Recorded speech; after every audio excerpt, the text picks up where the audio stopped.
a young woman working in a male-dominated sector, we're really excited about the prospects that offshore wind will create for all workers, but especially for other women and girls.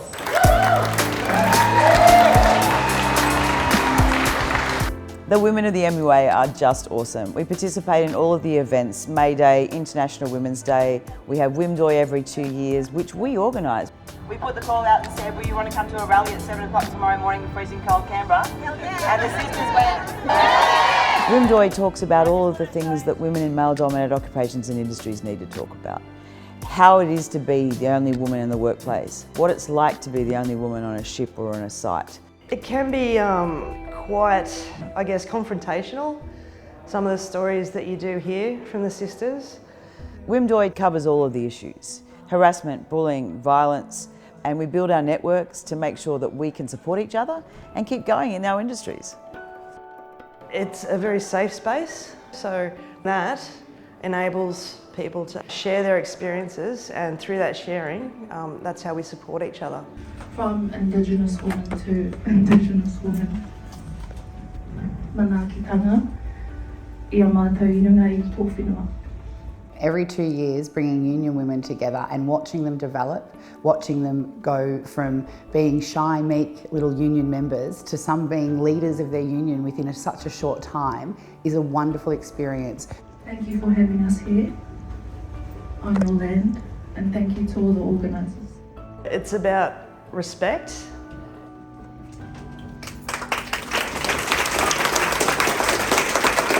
And it's about economic inclusion.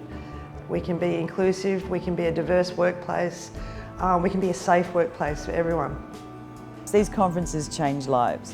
They build up people's strength and resilience and give them skills to go out and be delegates, be officials, go into different areas of work.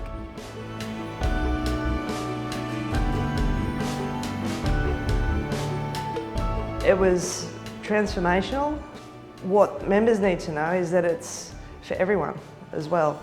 This isn't just a women's issue. I'm so very, very proud that the first item of business of the Albanese Labor government was to implement the 10 days paid domestic violence leave. We've campaigned for that for years. All our members of the MUA, union members got this, and it makes people safer and saves lives.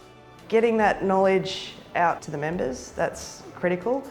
Educating the delegates so everyone knows where to go to, who to ask, and actually how to respond to that if someone comes to you in need.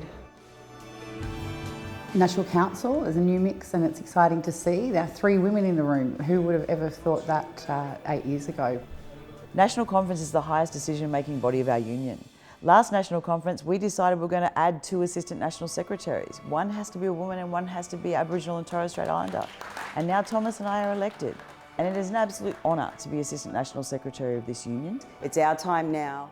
To have now a women's officer as a national official, and then also the opportunity for any female member to run in a branch level was a really important step forward for women within our industry and within leadership. And that is only going to strengthen our union. I'm the MUA National Women's Representative. I've been a ship's cook for 18 years.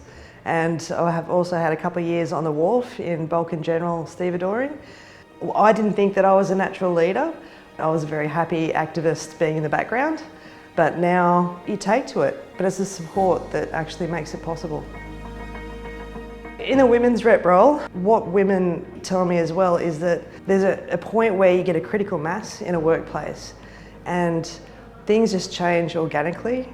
So things like respect, things like what the employer provides, it's expectations and norms.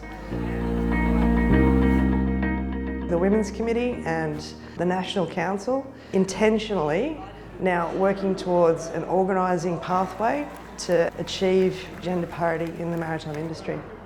Diversity is really important in the workplace, and even more important actually to strengthen the union. We haven't even peaked past the 10% mark of women in our union yet, and it's 2024. It's something that we really do need to look at how we can encourage more women to come across into the maritime industry, whether that be in seagoing or on the wharves. It'd be really good to see, 24% female involvement in our industry for 2024. Let's set ourselves some high goals.